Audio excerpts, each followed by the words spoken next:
आज स्वतंत्रता दिवस के पावन अवसर पर सबसे पहले हम आप सबों को अपनी ओर से मंझवे पंचायत की ओर से और जमुई प्रखंड की ओर से स्वतंत्रता दिवस की अनेक अनेक शुभकामनाएं देता हूं और आप सबका धन्यवाद ज्ञापित करता हूं कि आप लोग इस अवसर पर यहां उपस्थित हुए हैं। पंचायत में पिछले जितने भी मुखिया जी हमारे हुए सबों का योगदान अपने अपने स्तर से पंचायत को आगे बढ़ाने में हुआ है। जो भी जनप्रतिनिधिगण हुए सबकी इच्छा हुई जिनसे जितना हुआ पंचायत को आगे लेकर के चले। अब यहाँ से जिनको मौका मिला है वो भी आगे लेकर के अच्छे ढंग से जा रहे हैं। पंचायत में जो भी डेवलपिंग है, जो विकास की गाथाएं लिखी गई है इतिहास में और वर्तमान में, इसके बारे में विस्तार से आपको मुखिया जी बताएंगे। हम एक अनुरोध लेकर के आपके सामने आज उपस्थित हुए हैं।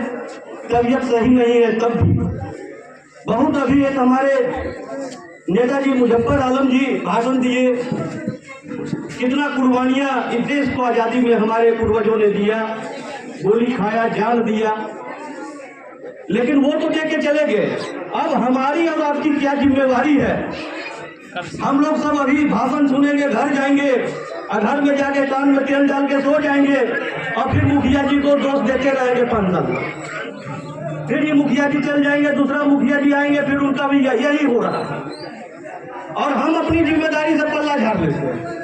जब उन लोग को कोई उम्मीद नहीं था कि देश आजाद होगा कि नहीं होगा, आजादी होगी तो हमें क्या लाभ होगा, तब वो लोग गोली खा रहा था, अपना जान दे रहा था। आज हमारा भी कर्तव्य बनता है कि अब तो आजादी मिल गई, अब तो गोली भी नहीं चलेगी, हमारे ऊपर लाठी भी नहीं चलेगी, कोई आंख भी नहीं दिखा सकता है। लेकिन इस पंचायत को चमकाने में, इस पंचायत को बढ़ाने में, इस पंचायत के लोग को आगे ले जाने में, यहाँ के किसानों के घर में खुशहाली के लिए और उसके खेतों में हरियाली के लिए हम सारे मिलकर जब करेंगे तभी संभव है। कोई अगर एक व्यक्ति पर छोड़ दीजिएगा तो कतई नहीं होगा। न 70 साल से हुआ है, न आगे 70 साल तक होगा। अभी रिसेंटली जमुई में जो पीएचडी का लैब है वहां से एक रिपोर्ट आया है, बहुत चौंकाने वाला है। हम तो बहुत चिंता में पड़ गए हैं। जब से लैब आया है हम कई साथी मित्र से चर्चा भी की है। लैब का रिपोर्ट यह है कि हमारे जो पंचायत का पानी है, जो पीने का पानी है, जिसको हम पीते हैं, वो बहुत दूषित है। दूषित इतना है कि उससे तमाम तरह की बीमारी हमारे घर, हमारे शरीर में प्रवेश करेगा, यहाँ तक कि कैंसर भी हो सकता है। हम आप लोग को डरा नहीं रहे, सिर्फ सचेत कर रहे हैं। मुखिया जी सबको भी सचेत कर रहे हैं कि आप भी जाइए लैब में, पता कीजिए कि किन कारणों से हमारे पंचायत के अंदर जितना भी गांव है, चाहे मंझवे हो, नवीनगर हो, डोमनपुरा हो, ताजपुर हो, लैब में टेस्ट हुआ है। 50 सैंपल की जांच हुई है और सभी का पानी, पहले हम लोग जानते थे कि यहाँ फ्लोराइड है, आयरन है। आयरन तो महिला लोग के लिए बढ़िया होता है, लेकिन हमारे पंचायत में देखिए जवान महिला को देखिएगा पूरा घुटना दर्द कर रहा है, पैर से चला नहीं जा रहा है, कमर में बताएगी दर्द है, माथा दिन भर धरा हुआ रहता है, कोई काम में मन नहीं लगता है। हमारे गांव का नौजवान को देखिए, उसको कोई बुजुर्ग पुराना जो 60 साल 65 साल का बुजुर्ग है, उनके सामने खड़ा कर दीजिएगा तो लगेगा दोनों भाई।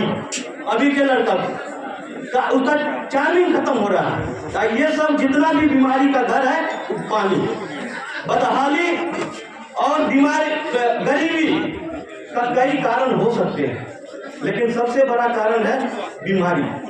बीमारी हमें शरीर को तो खोखला करता ही, हमारे पॉकेट को भी खोखला कर देता है। आप बीमार होते हैं तो सबसे पहले हॉस्पिटल जाते हैं और हॉस्पिटल जाते हैं तो आपको कम भी बीमारी होगा, आपको बीमारी की समझ है नहीं, हमें बीमारी की समझ नहीं है। डॉक्टर कहेगा इतना दिन कहाँ थे, आपके बर्बाद करके लाए हैं, कोई गारंटी नहीं है। जल्दी 2 लाख जमा कीजिए, ये ऑपरेशन होगा, वो जांच होगा, और नहीं तो कहाँ जाएगा कहना मुश्किल है। घर से आप डॉक्टर से मुंह भी नहीं लग सकते हैं। आप एक गमछा खरीदने दुकान जाते हैं तो आप ऐसे टटकोर के कपड़ा को देखते हैं, ज्ञान है भी नहीं भी है, सब भी देखते हैं, आपको कपड़ा का कोई ज्ञान नहीं है। लेकिन दुकानदार बोलता है 60 रुपया में देगा, डॉक्टर देना 40 में देना है तो बोलिए। लेकिन डॉक्टर के सामने डॉक्टर बोल देता है 2 लाख, तो आपको